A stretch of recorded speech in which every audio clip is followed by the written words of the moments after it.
자, 그러면 어디 가시냐면 이번에는 넘어가셔서 48번 가시겠습니다.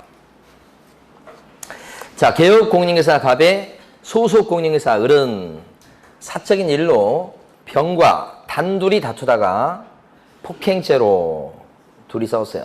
징역 2년에 집행유예 3년을 선고받고 집행유예 기간 중에 있다 그랬습니다. 이에 관한 설명으로 옳은 것은 그랬습니다. 요건 포인트가 뭐냐면요. 이거 두 가지입니다. 여기 보면 첫 번째는 사적인 일이 되기 때문에 업무상해이가 아니에요. 그렇기 때문에 요때 사장님은 손해배상 책임 안 생기고 뭐 양벌 규정 적용이 없고 그러니까 벌금 안 받아요. 이것 때문에 사장님은 뭐 예를 들어서 등록 취소 당하거나 그런 것도 없어. 그러니까 사적인 일이 되기 때문에 업무상해이가 아니어서 우리가 한참 알고 있었던 조고분이 사고 치니까 사장님 책임져야 돼. 그게 하나도 적용되지 않는 거라고 이게 이 케이스는. 왜 그래요? 사적인 일이어서 그래. 사장님 일을 봐주다 그런 게 아니잖아요. 다만 요거는 있어요. 두 번째는 집행유예 받은 것은 이 소공 입장에서 폭행죄로 집행유예 받은 것은 결격사에 해당되게 되지요. 그렇죠? 뭘 받았으니까? 집행유예. 집행유예 받은 사람은 결격자가 되지요. 얼마간? 집행 유예 기간 동안. 그죠? 아니 저보다 좀 젊으신 것 같은데 왜 기억이 그래? 저도 잘 살고 있는데 위험하지만 요새 잘 기억이 안 나서 지금 깜빡깜빡해서 지금 굉장히 고민인데 자 다 젊으신 분들 같은데 지금 보니까 예? 예. 거기 보면 제가 뭔 얘기 하려고 그러면 집행유예 받으면 결격자가 돼야 안 돼요? 되지요. 얼마 동안? 집행유예 기간 동안. 여기서는 3년. 그럼 3년 동안 일을 못해? 그거야. 그러면서 또 하나가 뭐냐면 그 결격자인 사람을 쓰고 있는 개공은 이 사람이 결격자 빠졌는데 그 결격자인 사람을 쓰고 있는 개공은 법 위반이야. 그래서 영업정지 사유가 될 수 있어. 결격자를 쓰고 있으니까. 그 업무정지는 근데 바로바로 영업정지를 못 때리고 2달은 참아줘야 돼. 왜요? 밑에 있는 종업원 때문에 개공이 영업정지 당하는 거잖아요. 그래서 즉시 할 수 없고 2달은 참아주고 2달 이내에 안 자르면 해고 안 하면 비로소 뭐예요? 업무정지. 지금 모르겠다는 눈치인데 전부 다? 응? 처음 듣는 거예요? 아니에요? 자, 결격자를 임원으로 쓰고 앉아있어. 높은 임원으로. 그러면 개업공인회사인 법인은 어떤 사유? 절등침. 결격자인 사람을 소공이나 중개보조원으로 쓰고 있어. 그러면 어떤 사유? 업무정지 사유. 높은 사람은 절등치.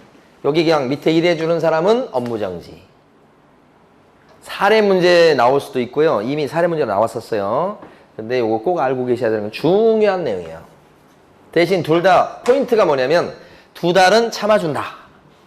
그러니까 만약에 요 문제된 요 결격자인 임원을 2개월 이내에 개임을 안 하면, 안 자르면 이렇게 되는 거예요.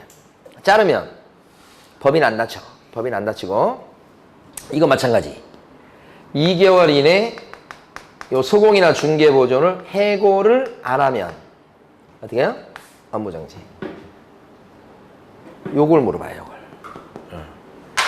자, 이제 한번 봐봐요. 1번 갑은 을이 병에게 가한 손해에 대해서 배상 책임을 진다. 어때요? 을이 지금 소공이죠. 그렇죠? 근데 이 사람이 했다 그러면 업무상행위 하다가 피해자 병에게 손해 입혔다. 이 사람이 손님이에요. 손님, 의뢰인. 그랬을 때는 의뢰인이요. 그랬을 때는 우리 개업공인회사 갑은 개공갑은 잘못이 없어도 이 사람이 사고치게 되면 영업상행위라면 이 사람이 한 걸로 본다. 이거잖아요.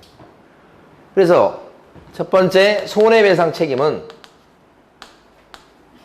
소공이 지는 것이 기본인데 플러스 누구까지도 개공까지도 손해배상 책임진다. 같이 진다. 연대 책임이라고 그랬잖아요. 이거 한 거죠? 아니 안 한 거예요?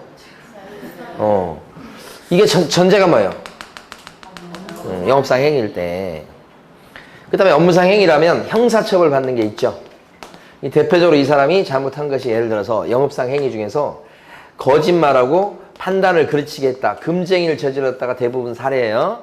그러면 1학년 일반인데 이때 개공은 감독을 잘못했다고 일반으로 처벌한다. 둘 다 벌 준다고 해서 이걸 뭐라고 그래요? 양벌 규정이다. 이렇게 한다고 그랬잖아요. 요게 나오죠. 벌금 받는 거. 자, 세 번째는 업무상 행위다 그랬을 때 그것 때문에 행정적으로 여기가 제재를 받는다고. 그러니까 사실은 소공이기 때문에 소공이 금쟁이 저질렀잖아요. 그러면 자격 정지 사유가 되는데 거기서 끝나는 게 아니고 이 사람이 거짓말하면 꼴이잖아. 금쟁이 저지른 꼴이니까 여기는 임등치 이렇게 되는 거죠. 가만히 보면 밑에 있는 사람이 사고를 치면 여기서 잘못한 거잖아요. 지금 사고를 치면 잘못도 없는 개업공인중개사가 막 뒤집어 쓰는 부분이 있다고 이렇게. 요것이 이제 고용인 할 때 배웠던 내용이에요. 근데 요것이 지금 이 사례에서는 요게 전혀 적용되지 않는다고. 왜요? 사적인 일로 했기 때문에 영업상 행위가 아니죠. 그러니까 우리 사장님이 손해배상 책임질 일이 없으니까 1번 틀렸잖아. 그 다음에 2번. 을은 집행유예를 선고받았으니까 을의 자격은 당연히 취소된다고 그랬어요. 근데 소공을은 지금 징역을 받았죠. 소공을이 이 사람이 지금 징역을 받은 거예요. 이 사람이. 근데 자격이 취소가 되려면 중개사법에 걸려들어서 징역을 받으셔야 돼. 중징. 그래야 뭐가 돼요? 자격 취소. 근데 여기는 지금 중개사법 위반이 아니죠. 형법이잖아. 폭행죄니까. 징역을 받긴 받았죠. 집행유예가 걸려있긴 해도. 그러면 징은 징인데 중개사법 위반이 아니기 때문에 자격 취소가 돼야 안 돼요? 안 되지. 자격이 잘리진 않아요. 자격 취소가 되려면 어떻게 해야 돼? 사유가 4가지 있잖아요.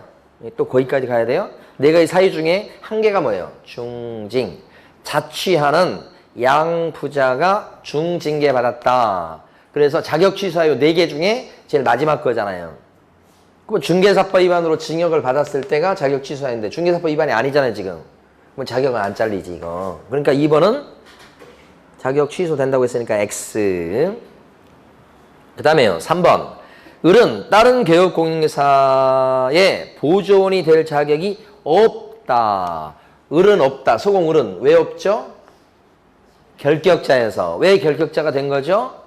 집행유예 받아서. 그러니까 3년 동안은 결격자가 돼서 보조원으로 일할 수 없다. 그런 얘기죠, 지금. 요거 맞는 거.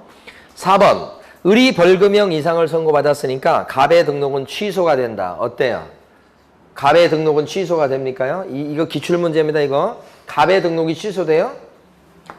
될 일이 없어요. 영업상 행위가 아니죠. 그죠? 그러니까 등록 취소될 일은 없어. 다만 이건 있죠. 이거 지금 물어봤는지 안 물어봤는지 모르겠지만 이건 있다고 지금. 그쵸? 결격자잖아요. 소공을이.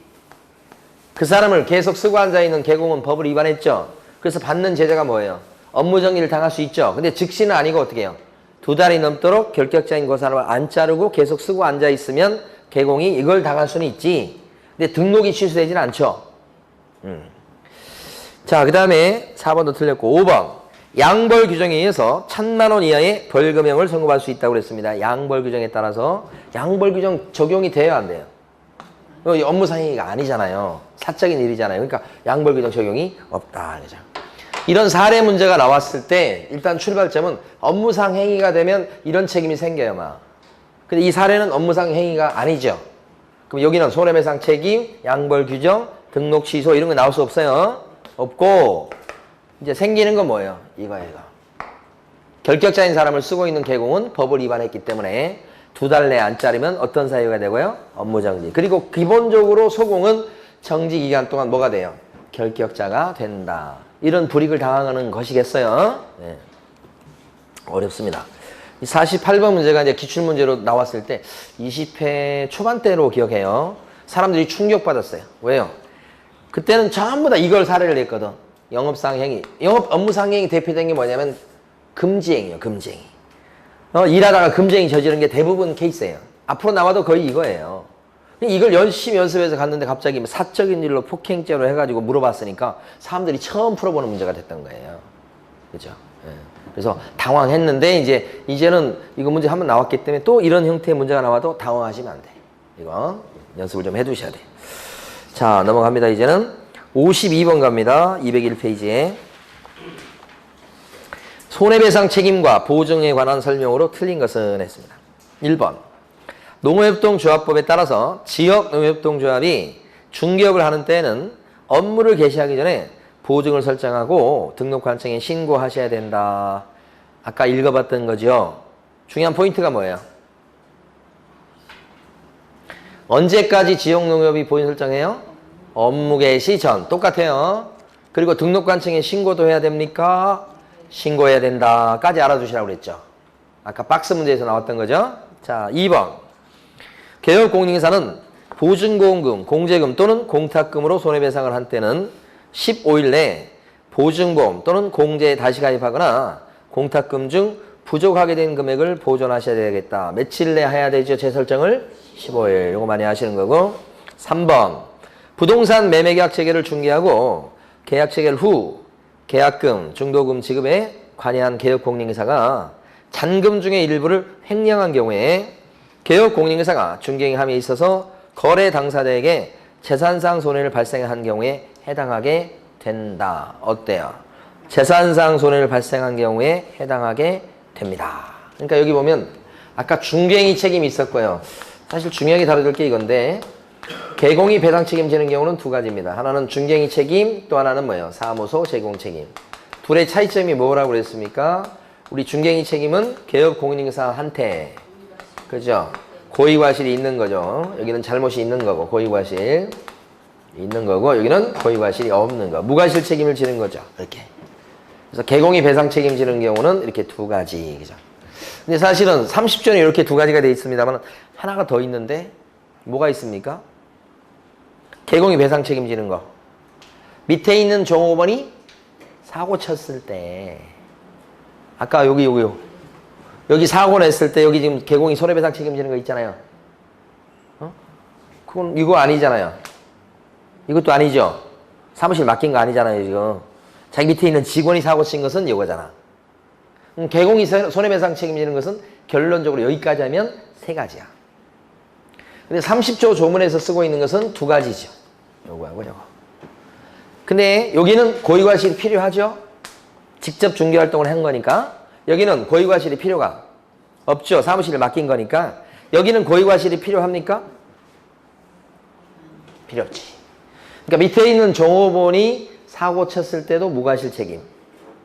사무실을 맡겼더니만 맡아서 한 다른 사람이 사고 쳤을 때도 무과실 책임. 자기가 직접 중개활동을 했을 때는 무슨 책임? 과실 책임. 네. 그러니까 책임이 세 가지가 있다. 이렇게 알아두셔야 돼. 세 가지. 세 가지가 일단 정리됐나요? 그럼 한 가지 더 해볼까요? 밑에 있는 사람이 사고 치는 바람에 개공이 벌금 얻어갈 수 있죠? 그렇죠? 양벌 규정이죠? 이 벌금 받는 것은 과실 책임, 무과실 책임. 벌금 받는 것은 과실 책임, 무과실 책임. 과실 책임. 과실 책임. 무슨 과실? 감독을 철저히 하지 못한 과실. 감독 소홀이라고. 그래서 이 장면 오시면 위아래가 딱 구별돼야 돼요. 여기 손해배상 책임은 밑에 있는 종업원이 사고 치면 이 손해배상 책임은 개공의 손해배상 책임은 무슨 책임? 무과실 책임. 연대 책임 아시죠? 연대 책임. 연대면서 무과실 책임이요. 근데 양벌 규정은 무슨 책임? 과실 책임. 여기 과실 책임. 여기 무과실 책임. 여기 무과실 책임. 여기 과실 책임. 머리가 빠개지겠죠. 자, 공부할 게 사실은 많긴 많아요. 예. 그래도 중개사법은 이게 끝이야. 바닥까지 왔어. 우리가 강에서 이렇게 수영을 해보면 언제 우리가 갑자기 심장마비가 걸리고 가슴이 툭 내려앉냐면 갑자기 땅이 쑥 꺼지면서 바닥을 알 수 없을 때. 한데 바닥이 없어. 계속 들어가. 그러면 그 순간적으로 막 겁이 나면 우리 강에서 하다 보면 그런 경우 있거든. 모래 퍼내갖고. 그러면 그때 이제 잘못하면 큰일 나는 거예요. 그러니까 정신 차리고 아무것도 아닌데 사실은. 근데 밑에 했는데 밑에가 없어. 그럼 얼마나 당황하겠어, 사람. 그래서 가끔씩 이제 우리 강에서 이렇게 수영하고 그러다가 사고가 나거든요. 그런 사람들 보면 바로 그런 케이스가 많아요. 그런 케이스가. 근데 우리 중개사법은 어떤 거예요? 딱 이렇게 해서 딱 짖으면 아래가 이게 딱 바닥에 딱 닿아요. 그게 중개사법의 장점이에요. 공법이나 민법은 어때요? 그 깊이를 알 수가 없잖아. 깊이를 몰라. 끝이 없어. 무서운 과목입니다. 무서운 과목. 믿을 건 중개사법밖에 없습니다. 바닥이 다. 땅 짚고 헤엄치기 알잖아, 이거. 예? 이거 똑같은 거예요. 중개사법이. 그러니까 보면 이게 이렇게 하니까 많은 것처럼 느껴지지만 일단 기본적으로 이 두 개를 먼저 하셔야 돼요. 과실책임, 무과실책임. 자, 그 다음에 이제 2번 갑니다. 2번, 아니. 3번 하다가 말았죠, 지금. 횡령 얘기가 나온 거죠?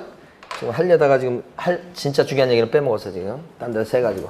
중개인 책임은 중개인 하다가 사고 냈을 때 배상 책임지는 거죠. 그러면 중개인이냐 아니냐를 갖다가 판단하셔야 돼. 중개인이 들어가면 배상 책임지는 거예요. 그러면 중개인이냐 아니냐를 어떻게 판단해요? 속마음, 주관적 마음 가지고 판단합니까? 진짜로 중개활동을 할 의사가 있었느냐 이런 의사 가지고 판단합니까? 진정으로? 주관적으로? 이거 아니고 어떻게 판단합니까? 중개인인지 아닌지는. 그렇죠. 사회 통념에 따라 객관적으로 판단하신다. 사회 통념에 따라 객관적으로 겉으로 판단하신다. 이렇게. 응? 그러다 보니까 이 중개인이 책임을 묻는 것은 첫 번째 물건에 대해서 잘못 설명했습니다. 그러면 잘못 설명한 것 때문에 당사자에게 재산상 손해 입혔을 때는 중개인이 책임을 당연히 지는 겁니다.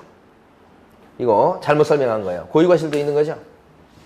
그런데 이제 뭐가 문제가 되는가? 바로 사기치거나 횡령한 경우가 문제가 됩니다. 부동산 사장님은 사기를 치거나 횡령을 했습니다. 중개활동을 빙자해서. 그래도 겉모습은 중개활동하는 것처럼 보이잖아요. 그러면 여기 들어간다고 보는 겁니다. 그러면 책임을 진다고 보는 겁니다. 개공 A가. 거래 당사자의 재산상 손해에 대해서. 그러니까 거래 당사자의 재산상 손해에 대해서 배상 책임을 지는 경우는 중개인 책임이 있는데 그때는 사회 통념에 따라 객관적으로 판단하니까 무엇도 들어간다고요? 사기치거나 횡령한 것도 들어간다. 이 사람이. 사장님이. 그게 몇 번이에요 지금? 3번이죠. 그럼 3번 이렇게 쭉 나오면 딱 보는 거 다른 거 필요 없어요. 횡령에 딱 동그라미 치시면 돼. 길게 나와도 횡령 나왔네? 책임지는 거야 이건. 혹시 사기가 나오면 책임지는 거야.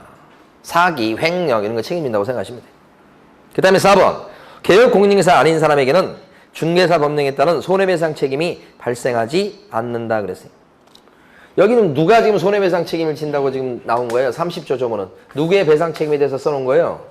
개공이잖아, 개공. 그럼 개공 아닌 사람에 대해서 배상 책임을 요거 써놓은 게 없어요. 30조는 전부 다 100% 누구의 책임을 써놓고 있는 거예요? 개공이지.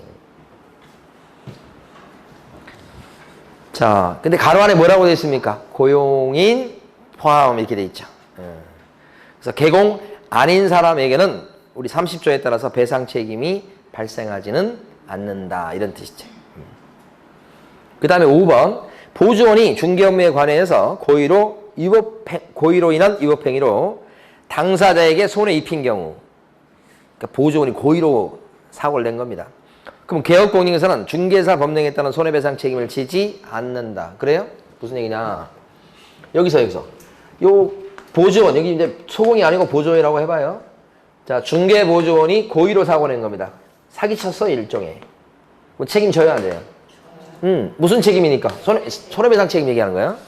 무과실 책임이에요. 고의로 사고 냈다고 해도 손해배상 책임을 질 수밖에 없어. 그죠?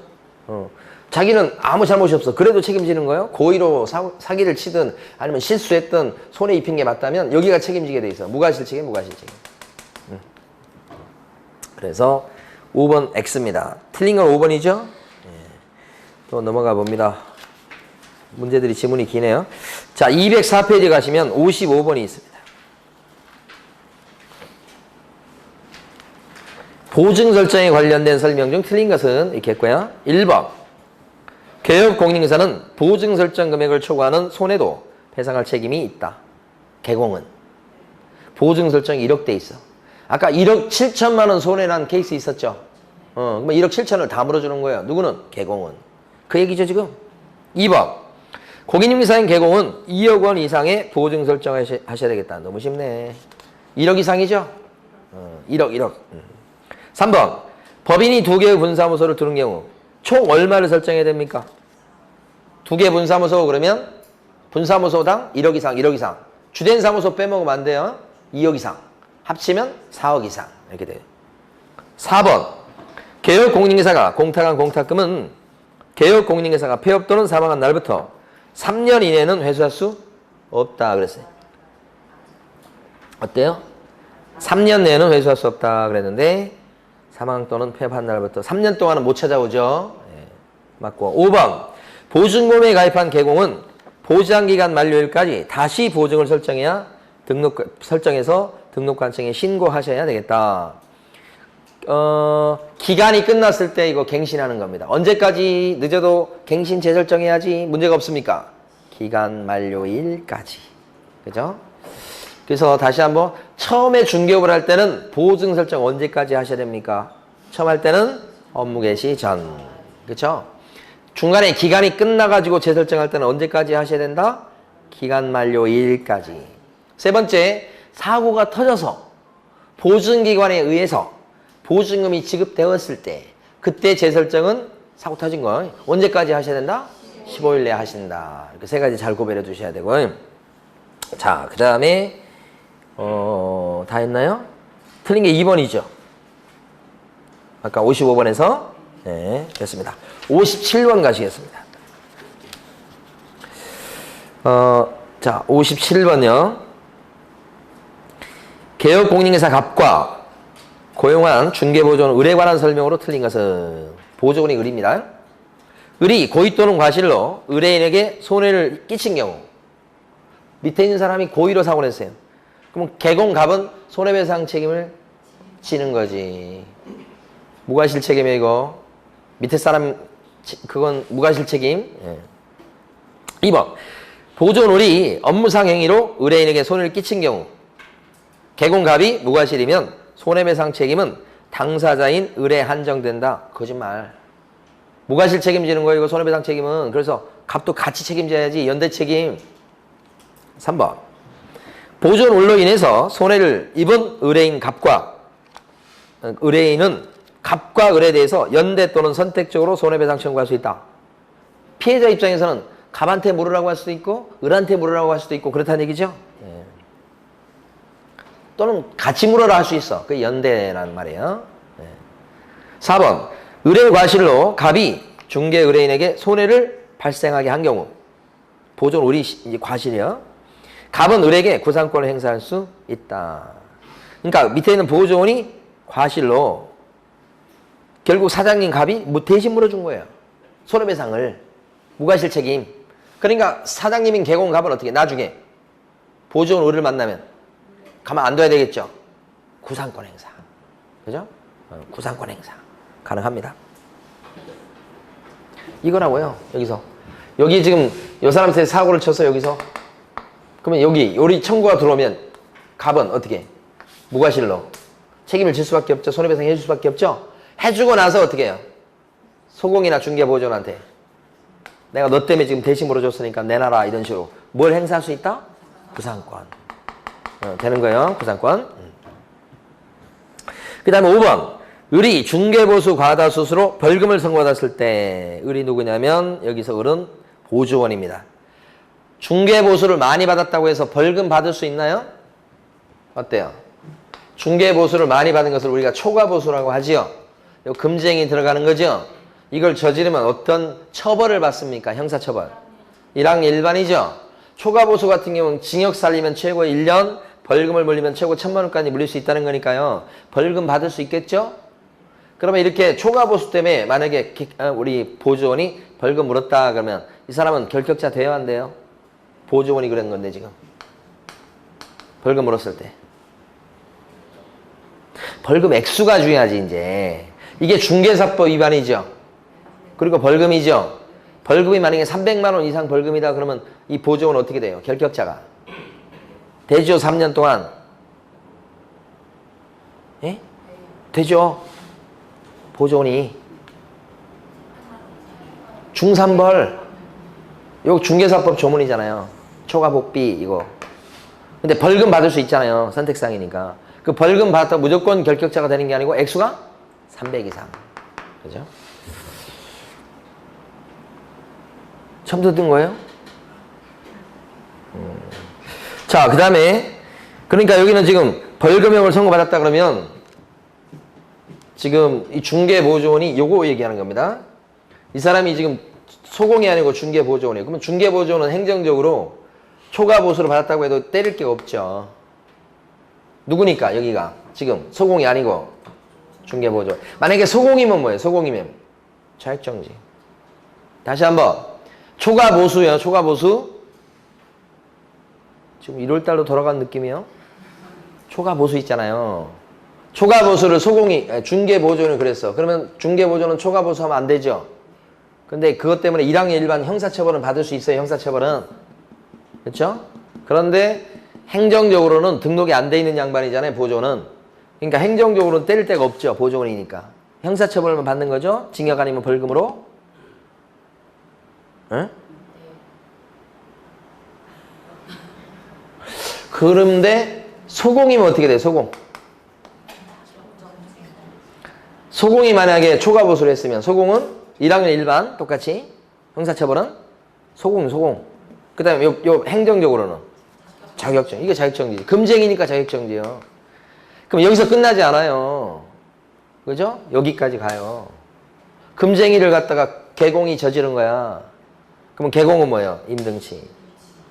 근데 여기서는 지금 소공이라고 안 하고 누구라고 나왔어 지금? 중개보조원이죠. 중개보조원이 초과보수라 그러면 이것은 없어.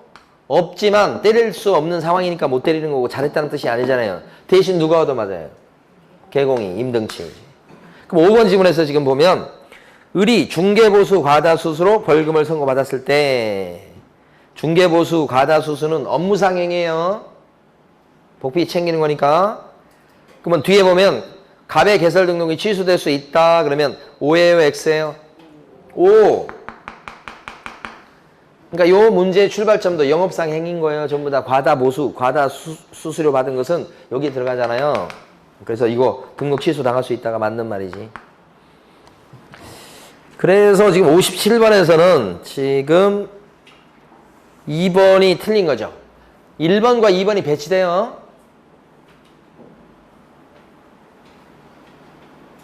하나도 모르겠어요? 모르겠어요? 자, 그러면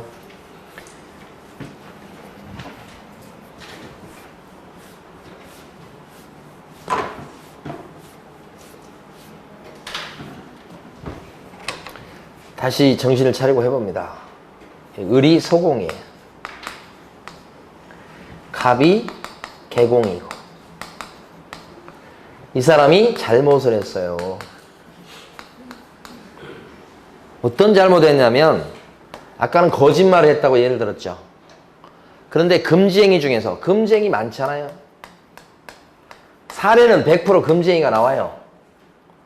금지행위가 나올 때 거짓말 했다고 나오기도 하지만 지금처럼 초과보수다 이렇게 나올 수도 있어요. 초과보수도 금지행위 아닌가요? 맞아. 금지행위잖아 이거.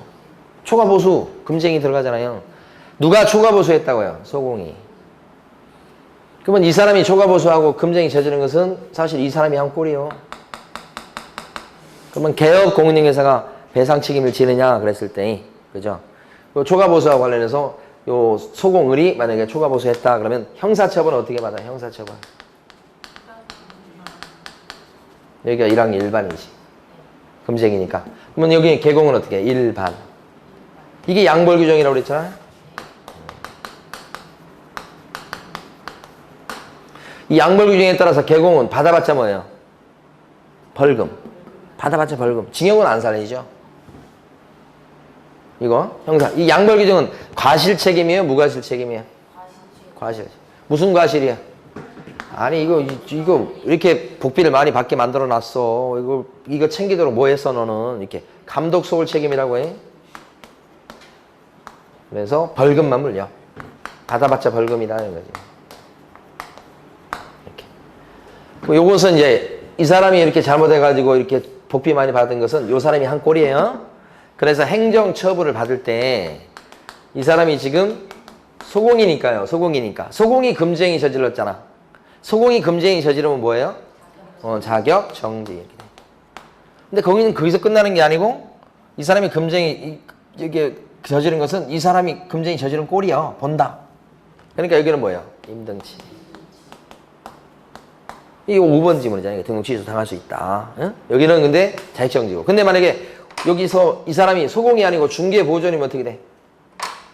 소공일 때는 자격정지지만 중개보조원이면 없다고 이게. 자격증 없잖아요. 그러니까 요게 이제 고용인이면 어떻게 되느냐? 고용인이면. 그럼 고용인이다 그렇게 되면 그때는 중개보조원일 때는 없고 때릴 게 없고 잘못했지만 때릴 데가 없는 거예요. 그 다음에 소공일 때는 금쟁이니까 자격정지. 근데 이렇거나 우리 개업공인회사가 한 꼴이 돼서 개공은 어떻게 해요? 임등치. 그러니까 등록 취소 당할 수 있고 등록 취소 못했을 때는 뭣도 가능해요? 업무 정지도 가능하다. 좀 정도가 심하면 등록 취소 쪽으로, 약하면 업무 정지 쪽으로 왔다 갔다 한다는 거지. 임등치니까 그런 거, 임등치니까. 자, 그래서 요 57번 문제 정답은 틀린 게 2번입니다. 지금 요 칠판에 설명드린 거 요걸 설명드린 거예요. 마지막에 5번을 설명드린 거예요. 이거에 5번. 보조원일 때 여기가 등록 취소 당할 수 있는 사유이다. 5번 맞는 거예요. 자, 58번 가시겠습니다.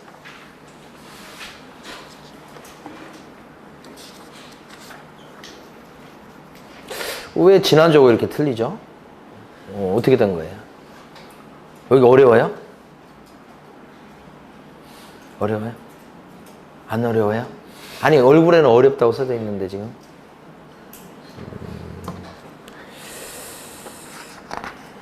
자, 55번 가시겠습니다. 틀린 것은 했습니다. 1번, 개업공인회사는 보증 설정 금액을 초과하는 손해도 배상할 책임이 있다. 했나요, 이거? 네. 58번은 할 차례입니다. 틀린 것은 했습니다. 집중이 안 돼, 집중이. 왜 그럴까? 왜 이 내용을 이해를 못할까? 이것 때문에. 58번요. 틀린 것은 예치 대상이 되는 계약금 등에는 계약금, 중도금 또는 잔금이 있다. 이게 무슨 얘기예요? 중간에 계약금이나 중도금 떼일까봐 묻어놓는 제도를 얘기하는 거죠. 묻어놓는 제도.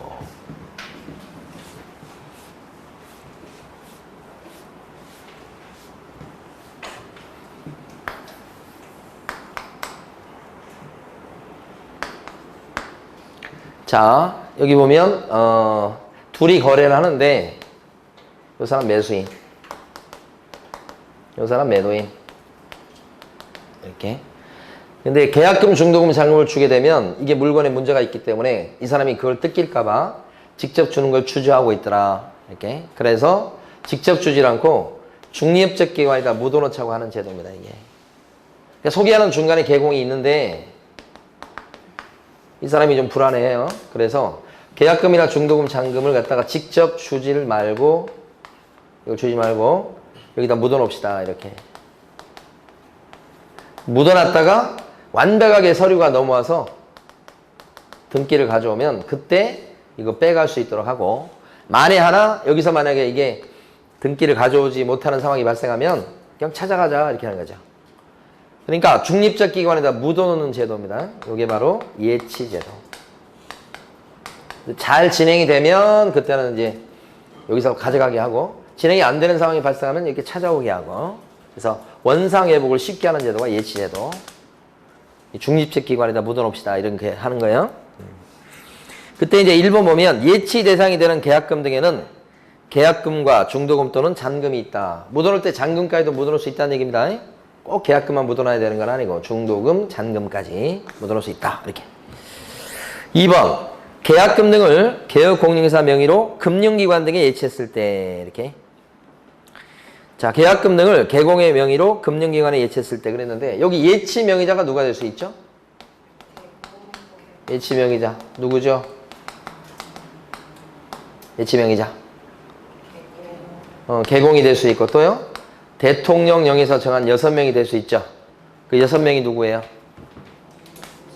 은행, 공제사업자, 신탁업자, 보험회사, 채신관서, 우체국력, 이행대행 전문회사, 은행, 공제사업자, 신탁업자, 보험회사, 채신관서, 이행대행 전문회사. 여기 개공까지 치면 총 7명. 그러니까 예치명의자에 거기 보니까 2번에서는 보면 예치명의자가 누구로 나온 거예요? 개공으로 나온 거예요. 개공으로. 개공의 명의로 이렇게 돼 있잖아. 명의. 그죠? 예치명의자를 얘기합니다. 금융기관 등에 예치했을 때, 이 금융기관이 뭐냐면 예치기관이에요. 그럼 예치기관이 뭐예요? 예치기관은 금고예요. 금고. 물리적으로 돈을 맡아가지고 있는데 넣어놓는 금고. 돈 넣어놓는 금고. 여기서 동그라미 2번에서 예치기관은 어디라고 나와요 지금? 동그라미 2번 지문에서 금융기관 등이죠.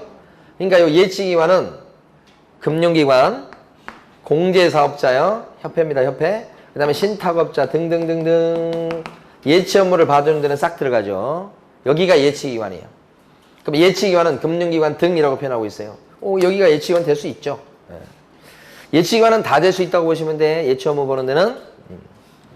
그래서 금융기관 등에 예치하는 경우 개업공인중개사는 당사자의 동의 없이 이를 인출할 수가 있다. 여기서 보면 개업공인중개사가 예치명의자로 활약하게 되면 여기 예치명의자 개공이 그럼 예치명의자인 개공은 어떤 의무가 생기죠? 의무가 생기는데 중요한 의무는 두 가지입니다. 하나는 분리시켜서 자기 돈하고 떼어놔야 되고 그 돈은 관리해주는 돈이니까 함부로 인출하면 안 되고 이렇게 되는 거지. 요거 의무. 또 한 가지 더 중요한 의무는 뭐냐면 이거 개업공인중개사가 돈 관리해주는 사람 아니에요 지금? 그 돈을 함부로 꺼냈을까봐 꺼냈을 때 대비해서 뭐 하라고요? 보증 설정하시오. 얼마만큼? 예치 금액만큼.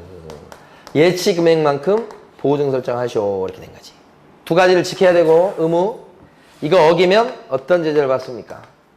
업무 정지다. 이렇게 하는 것이. 그러니까 2번 지구는 지금 당사자의 동의 없이 인출할 수 있다. 이 거짓말이잖아. 당사의 동의 없이 인출해서는 안 된다. 임의로 인출해서는 안 된다고 돼 있잖아요. 2번은 법 위반이에요. 3번. 당사자는 반환채무 이행 보장을 위해서 계약금을 반드시 금융기관 등에 예치해야 된다. 당사자가 반드시 예치를 해야 될 의무가 있습니까? 그죠? 아니요. 의무는 없고 자기들이 합의를 하게 되면 예치시켜 놓을 수는 있죠. 반드시 당사자가 예치해야 될 의무가 있는 것은 아니다. 이 제도는 이게 개공이 이렇게 소개시켰을 때 권고할 수 있다고 돼 있고 권고가 되기 때문에 당사자 합의가 있을 때만 이용할 수 있다는 뜻이죠. 의무가 아니고 강제되는 게 아니고 합의가 있을 때만 이용할 수 있다. 합의는 누가 합의해야 돼요? 둘이. 그죠? 합의가 있을 때만 이용할 수 있다. 그러니까 이 무조건 예치시켜야 된다. 이건 틀린 거지. 아, 그때가 아니다라고 돼 있죠? 네, 그러면 맞아버렸어요. 아니다 했으니까. 4번. 개업공인중개사 명의로 계약금을 예치했을 때 예치되는 계약금 등의 안전을 보장하기 위한 규정을 위반한 경우 안전을 보장하기 위한 규정이 뭐예요? 이거잖아요. 이거. 그 묻어놓은 돈에 대해서 안전을 보장하기 위한 규정이 이거죠. 함부로 꺼내 쓰지 마. 분리시켜놔. 그거 꺼냈을 때 대비해서 보험에 들어놔. 이런 거잖아요. 지금. 이걸 어기면 업무정지죠. 이렇게. 자, 그래서 업무정지 1개월은 의미가 없어요. 1개월이든 2개월이든 그 알아서 때리는데 업무정지 사유가 된다는 것이 시험 문제에서 2번 정도 출제가 됐던 거죠. 자, 그 다음에 5번. 당사자 간의 계약 이행 기간 동안의 거래 안전을 보장하기 위한 제도다. 계약의 이행 기간 동안이라고 돼 있으니까 이행이라는 것은 계약 체결해서 완벽하게 등기 넘어갈 때까지 그 기간 동안에 계약금, 중도금, 잔금을 안전하게 보호하는 제도지. 이게. 그래서 맞는 얘기입니다. 틀린 건 2번이죠? 자, 59번 가시겠습니다. 틀린 것은 이렇게 했습니다. 1번. 개업공인중개사는 매수인이 요구하는 때는 계약금 등을 은행, 공제사업자 등에게 예치해야 된다 그랬습니다. 매수인, 이 사람 매수인이잖아. 이 사람이 요구하면 꼭 예치시켜놔야 돼요? 아니죠. 여기도 오케이 해줘야 된다니까. 이 권고제도예요. 얘기했을 때 둘이 뭐예요? 오케이, 오케이. 둘 다 오케이 해야 묻어놓을 수 있는 거예요. 네, 그래서 틀리고. 2번, 이 제도는 계약의 이행기간 동안에 거래 안전을 보장하기 위한 것이다. 그렇죠? 계약의 이행기간이라는 건 뭐예요? 계약 체결해서 등기가 완벽하게 넘어올 때까지 그 기간 동안에 안전을 위한 제도다. 이런 뜻이죠. 3번, 은행은 거래 대금의 예치 명의자가 될 수 있다, 없다? 은행은요, 예치 명의자가 될 수 있죠. 예치 명의자는 꼭 암기해 두셔야 돼요. 요 예치 기간은 암기 안 하셔도 괜찮아. 다 될 수 있다고 생각하시면 돼요. 여기는 예치 명의자는 개공, 그 다음에 은공신, 보채전. 은행 들어가죠, 여기. 자, 4번. 개업공인인사는 거래 대금을 자기 명의로 금융기관에 예치했을 때 자기 소유의 예치금과 분리하여 관리 어떻게 해야 돼요? 하여야 한다. 그거 조심하셔야 돼요. 여기 분리 동그라미라고 돼 있죠? 분리하여 관리할 수 있다 그러면요. O예요? X예요? X. 분리하여 관리할 수 있다가 아니고 관리하여야 한답니다. 네. 조심하셔야 돼요. 그 다음에 5번. 계약금이나 중도금 또는 잔금 및 계약 관련 서류 관리 업무를 수행하는 전문회사는 거래대금의 예치 명의자가 될 수 있다. 여기 보면 요 전문회사 은공신 보채전. 전이 뭐예요? 전문회사 그러시면 돼요. 앞에 어쩌고저쩌고 나오는데 앞에 필요 없고 전문회사 이렇게 하시면 돼요. 끝에 전문회사 할 때 전자예요. 보채전. 전문회사 이행 대행 전문회사. 거기가 예치 명의자가 될 수 있다. 동그라미죠? 틀린 건 몇 번인가요? 1번이 틀렸죠. 자, 60번 가시겠습니다. 틀린 것은 했습니다. 60번. 1번. 개업공인회사가 당사자에게 계약금을 예치하도록 권고할 법률상 의무는 없다. 응? 이거죠요. 권고해야 된다요? 할 수 있다요? 할 수 있다. 여기 의무가 없다는 거예요. 권고할 수 있다. 그러니까 개공이 이 사람이 그렇게 불안해하는데 이 제도를 얘기를 안 해줬어요. 중간에서. 그러면 이 개공은 법을 위반한 것입니까? 아니에요. 얘기할 의무가 없어요. 권고해볼 수도 있고 안 해도 그만해요. 의무가 아닙니다. 이거예요. 자, 2번. 계약금 등을 예치했을 때 우체국 예금 보험에 관한 법률에 따른 채신관서 명의로 공제사업을 하는 협회에다가 예치할 수도 있다 그랬어요. 어때요? 공제사업을 하는 중개사 협회에다가 예치할 수도 있다. 여기 보면 이제 자, 예치 명의자가 2번에서는 누구예요? 채신관서. 그죠? 은공신, 채. 2번 지금 보면 채신관서 명의로 이렇게 나오죠. 명의가 뭐예요? 예치 명의자. 채신관서 명의로 어디에다가 지금 넣어놓자고요? 협회. 협회는 어디예요? 여기서 협회. 예치기관인데 협회는 금공. 공이잖아. 공제사업자가 어디예요? 협회. 공제사업자가 협회입니다. 공신 등 이렇게. 자, 여기도 맞는 거고. 4번. 계약금 등을 예치했을 때 매도인 명의로 금융기관에 예치할 수 있다. 자, 여기서 예치 명의자 누구게요? 여기 4번에서 누구를 예치 명의자로 써놓고 있어요, 지금? 명의자가 나와야 되는데. 매도인. 매도인은 예치 명의자가 될 수 있나요, 매도인? 공정성에 문제 있잖아요. 매도인과 매수인은 예치 명의자가 될 수 없죠? 그래서 틀린 겁니다, 요게. 그래서 이 예치 명의자를 많이 물어봐요, 시험에서는. 이 사람이 주인공이에요. 그 예치 명의자에는 가만히 보면 여러분들, 자, 소공은 예치 명의자가 될 수 있나요? 개공은 될 수 있지만 소공 된다는 얘기 없어요. 딱 7명으로 한정돼 있어요. 변호사 예치 명의자가 될 수 있나요? 안 되는 거죠. 매도인은 될 수 있나요? 지금 나왔던 거? 안 되는 거죠. 제3자는 예치 명의자가 될 수 있나요? 네, 안 되는 거죠. 이것도 될 수 없어요. 일반적인 제3자는 될 수 없고 이렇게 7명만 될 수 있다고. 이건 철저히 암기하셔야 된다고요. 자, 5번. 계약금 등의 예치는 지금 3번이죠, 참. 계약금 등을 예치한 경우 보험업법에 따른 보험회사 명의로 금융기관에 예치할 수 있다 그랬어요. 3번 했나요? 3번을 빼먹고 넘어갔죠, 제가. 정신이 들었어요, 지금. 3번 봐봐요, 3번. 자, 계약금 등을 예치한 경우 보험업법에 따른 보험회사 명의로 금융기관에 예치할 수 있다. 여기서 예치명의자 누구? 보험회사. 보험회사는 예치명의자 될 수 있나요? 될 수 있어요. 그 다음에 여기서 3번 지문에서 예치기관 어디예요? 그 3번에서는 예치기관은 금융기관. 이 예치기관은 틀릴 수가 없어요. 다 된다고 보시면 돼요. 예치기관은 금융기관에 넣어놓는다. 이렇게. 4번 지문은 계약금을 예치했을 때 매도인 명의로 금융기관에 예치할 수 있다. 매도인은 예치명의자가 될 수 없다고 그랬죠? 매도인 될 수 없고. 여기 4번 지문에서 예치기관은 어디에 또? 금융기관. 금융기관, 예치기관은 다 맞아요. 이건 틀리게 낼 수 없다고 보시면 돼. 그 다음에 5번. 계약금을 예치했을 때 이행이 완료될 때까지로 한다. 예치는 이행이 완료될 때까지로 합니다. 어때요? 언제까지 예치해 놓죠? 이행이 완료될 때. 이행이 완료된다는 것은 등기가 완전히 넘어올 때까지를 얘기합니다. 예? 5번은 맞고. 그 다음에 62번 가십니다. 자, 두 문제만 더 풀고 쉬도록 합니다. 반환점의 이행 보장에 관한 설명 중 옳은 것은 62번 문제. 1번. 개업공인회사는 거래 안전을 보장하기 위해서 필요하다고 인정한 경우 계약서 작성이 완료될 때까지 계약금이나 중도금 또는 잔금을 예치하도록 권고해야 된다. 이 기출문제 지문이네 이거. 어디가 틀렸습니까요? 작성이 완료될 때까지 그러면 안 되고 계약의 이행이 완료될 때까지라고 하셔야 되고 한 군데 더 틀렸습니다요. 권고해야 된다가 아니고 할 수 있다. 두 군데 틀렸죠. 그래서 자 2번 계약금 등의 반환채무 이행을 보장하기 위해서 이를 은행에 예치하는 경우 은행에다 넣어놓을 수 있죠. 그때 개업공인중개사 명의로는 할 수 없다. 그럼 개공이 예치명의자 될 수 없다는 뜻인데 그렇습니까? 개공 예치명의자 1등에 1등. 그쵸? 개공이 예치명의자 될 수 있습니다요.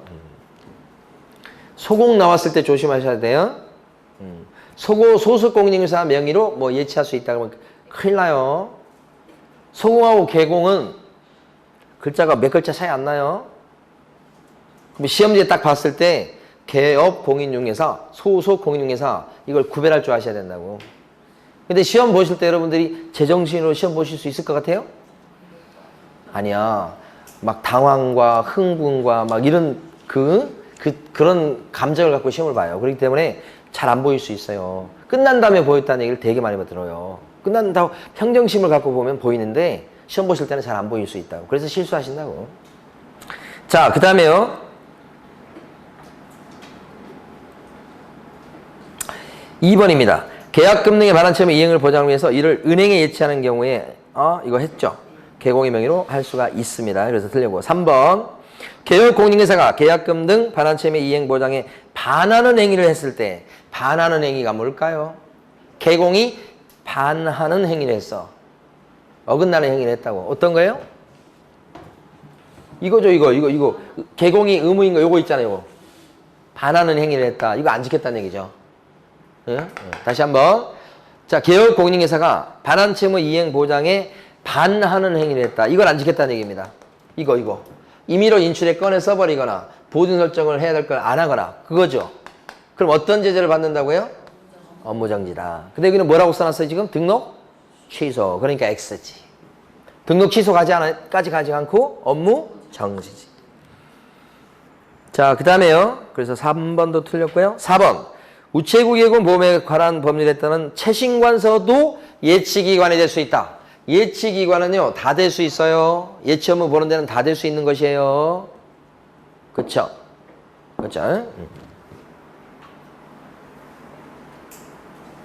그 다음에 5번. 이게 4번이 그래서 이게 맞는 말이네요. 5번. 계약금 등 예치를 매도인이 개공에게 요구한 경우. 누가 요구했다고요?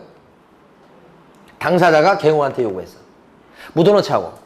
여기는 특히 매도인이 요구했다고 나옵니다. 그러면 이를 거절할 수 있다 없다? 있다. 예. 그래서 5번도 틀렸어요. 예. 그래서 여기서 맞는 것은 4번입니다. 예. 한 문제만 더 풀죠. 뒤에 가시면 210페이지입니다. 210페이지에 보시면 64번 문제. 반환채무 이행 보장에 권고를 할 경우에 관한 설명으로 틀린 것은 그랬습니다. 권고한다고 되어 있네. 1번. 개업 공인인사가 계약금 등 반환채무 이행 보장을 권고권을 행사하는 경우에는 권고권이네요. 이게 무슨 말이에요? 권고할 수 있다고 되어 있으니까 권고해 본 거예요. 그랬을 때 거래 안전을 보장하기 위함이다. 그죠? 다시 한번. 개업 공인인사가 계약금 등 반환채무 이행 보장 권고권을 행사하는 경우는 거래 안전을 보장하기 위한 것이다. 이게 무슨 뜻이에요?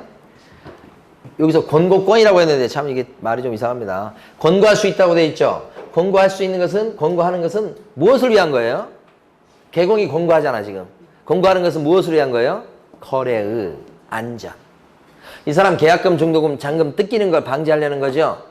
거래 안전을 위해서 권고할 수 있다 돼 있는 거죠. 그 뜻이에요 1번이. 말을 어렵게 써놓은 겁니다.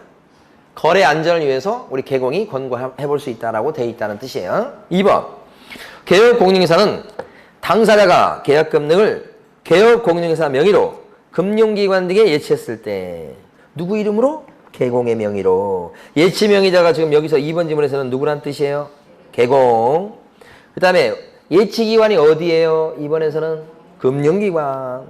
금융기관에다 돈을 넣어놓은 거죠 지금. 누구 통장 명의로? 개공 명의로. 이때 둘째 줄. 계약의 이행이 완료 또는 해제 등의 사유로 인한 계약금 등의 인출에 대한 당사자의 동의 방법. 돈 빼낼 때 함부로 돈 꺼내면 안 되잖아요. 그럼 절차에 대해서 미리 정해놓을 수 있거든요. 내가 동의해줘야 돈을 꺼내간다 이런 식으로. 그런 동의 방법. 그 다음에 반환채무의 보장에 소요되는 실비. 실비는 누가 부담할까? 이거 정해놓을 수 있어. 자기들끼리. 이런 거에 대해서 또는 그 밖에 거래 안전을 위해서 필요한 사항을 약정해야 된다. 이런 거 읽어보셨어요? 2번 지문? 처음 읽어봐요. 이게 조문이에요. 그러니까 여기 세 가지 의무가 있다고 그랬잖아. 근데 이거 세 가지 의무 중에서 하나를 뺐어요, 제가. 그게 지금 뭐냐면 지금 읽어본 거예요. 2번 지문이에요. 그게 줄이면 필요한 약정을 하시오. 분쟁에 대비해서 이거예요. 그럼 개공이 예치명의자입니다. 그럼 개공이 예치명의자가 되면 개공 예치명의자는 의무가 여기까지 치면 세 가지 의무가 생깁니다. 예치명의자는 개공은. 첫 번째, 분리시켜놓고 함부로 꺼냈으면 안 됩니다. 두 번째, 분쟁에 대비해서 요것저것 필요한 약정을 해두세요. 이것도 의무예요. 동그라미 2번요 지금. 시험에 나올 가능성이 희박해요. 그렇지만 그래도 안 읽어보면 그렇죠.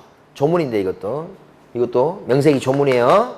그 다음에 이제 세 번째는 사고에 대비해서 뭐 하시라? 이거요. 임의로 인출할 때를 대비해서 보증 설정해 두쇼. 얼마만큼? 묻어놓은 돈만큼 이렇게 나오는 거죠. 그래서 2번은 맞고요. 3번. 계약금 등을 예치한 경우 이를 수령할 수 있는 권리가 있는 자는 돈 받을 권리가 있는 사람은 그 계약을 해지한 때 그 계약을 해지한다는 게 뭐예요? 계약을 앞으로 깬다면 이런 뜻이요. 그 계약금 등의 반환을 보장하는 내용의 금융기관이 발행하는 보증서를 계약금 등의 예치기관에 교부하고 계약금을 미리 수령할 수 있다고 돼 있어요. 자, 3번 지문 중요합니다. 자, 이거 보면 예치제도가 있고 또 한 가지 중요한 제도는 우리 매도인이나 임대인 이런 사람들이 그 돈을 미리 빼갈 수 있는 제도가 있습니다. 그게 뭐죠? 사전 수령제도입니다. 계약금, 중도금, 잔금 묻어놓은 거. 이거 누가 관리하고 있죠? 예치 명의자가 통장 개설자로서 관리하고 있는 돈이죠. 그 예치 명의자가 관리하는 돈을 이렇게 미리 가져갈 수 있도록 합니다. 미리 가져가야 그 돈 가지고 딴 데 가서 계약금, 중도금, 잔금 치르겠죠.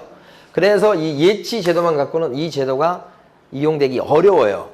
이 제도가 완벽하게 이용되려면 어떤 제도가 필요합니까? 미리 돈을 가져갈 수 있도록 합니다. 이 사람들이. 그래서 미리 돈을 가져가야지만 딴 데 가서 계약금, 중도금, 잔금 치를 수 있으니까요. 근데 미리 돈을 빼가고서 이행을 안 하는 상황이 발생해버리게 되면 이 사람이 돈 받으러 와도 돈이 없기 때문에 이 사람이 사고 나가는 건 똑같습니다. 그래서 미리 돈을 빼갈 수 있도록 하되 A가 이행 안 했을 때를 대비해서 보증인을 세워놓고 빼가시오 이렇게 돼 있다고. 그 보증인 역할을 해주는 데가 어디예요? 바로 보증서 발행기관이에요. 예?